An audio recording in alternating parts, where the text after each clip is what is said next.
أعوذ بالله من الشيطان الرجيم. بسم الله الرحمن الرحيم.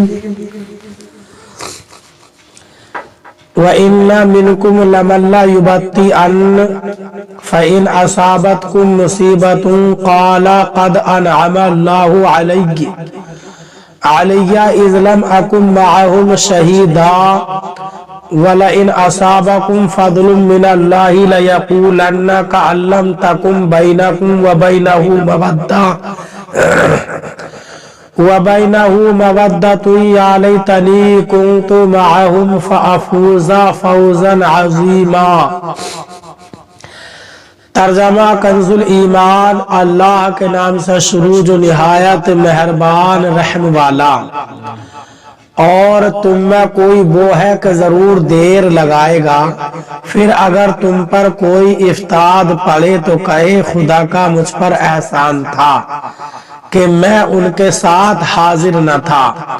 اور اگر تمہیں اللہ کا فضل ملے تو ضرور کہے گویا تم میں اس میں کوئی دوستی نہ تھی، اے کاش میں ان کے ساتھ ہوتا تو بڑی مراد پاتا. ترجمہ کنز العرفان. اور تم میں کچھ لوگ ایسے ہیں جو ضرور دیر لگائیں گے، پھر اگر تم پر کوئی مصیبت آ پڑے تو دیر لگانے والا کہے گا بے شک اللہ نے مجھ پر بڑا احسان کیا کہ میں ان کے ساتھ موجود نہ تھا. اور اگر تمہیں اللہ کی طرف سے فضل ملے تو تکلیف پہنچنے والی صورت میں تو گویا تمہارے اور اس کے درمیان کوئی دوستی ہی نہ تھی، جبکہ اب ضرور کہے گا اے کاش میں بھی ان کے ساتھ ہوتا تو بڑی کامیابی حاصل کر لیتا. وَإِنَّ مِنْكُمْ لَمَنْ لَا يُبَطِّئَنَّ. اور تم میں کچھ لوگ ایسے ہیں جو ضرور دیر لگائیں گے. یہاں منافقوں کا بیان ہے کہ منافقوں کی حالت ہے کہ حتی الامکان میدان جنگ میں جانے میں دیر لگائیں گے تاکہ کسی طرح ان کی جان چھوٹ جائے. اور اگر پھر واقعی ایسا ہو جائے کہ مسلمانوں کو کوئی مصیبت آ پہنچے اور یہ منافقین وہاں موجود نہ ہو تو بڑی خوشی سے کہیں گے کہ اللہ کا شکر ہے کہ میں وہاں موجود نہ تھا، ورنہ میں بھی مصیبت میں پڑ جاتا. اور اگر اس کی جگہ مسلمانوں پر اللہ تعالیٰ کا خصوصی فضل ہو جائے کہ انہیں فتح حاصل ہو جائے اور مال غنیمت مل جائے تو پھر وہی جو تکلیف کے وقت اجنبی اور بیگانے بن گئے تھے اب کہیں گے اے کاش کہ ہم بھی ان کے ساتھ ہوتے تو ہمیں بھی کچھ مال مل جاتا. گویا منافقین کا اول و آخر صرف مال کی ہوس ہے. انہیں نہ مسلمانوں کی فتح سے خوشی اور شکست سے رنج، بلکہ شکست پر خوش اور فتح پر رنجیدہ ہوتے ہیں. اس سے یہ بھی معلوم ہوا کہ خود غرضی، موقع شناسی، مفاد پرستی اور مال کی حوث منافقوں کا طریقہ ہے. دنیا میں وہ شخص کبھی کامیاب نہیں ہوتا جو تکلیف کے موقع پر تو کسی کا ساتھ نہ دے لیکن اپنے مفاد کے موقع پر آگے آگے ہوتا پھرے. مفاد پرست اور خود غرض آدمی کچھ عرصے تک تو اپنی منافقت چھپا سکتا ہے، لیکن اس کے بعد ذلت و رسوائی اس کا مقدر ہوتی ہے. فَلْيُقَاتِلْ فِي سَبِيلِ اللَّهِ الَّذِينَ يَشْرُونَ الْحَيَاةَ الدُّنْيَا بِالْآخِرَةِ وَمَنْ يُقَاتِلْ فِي سَبِيلِ اللَّهِ فَيُقْتَلْ أَوْ يَغْلِبْ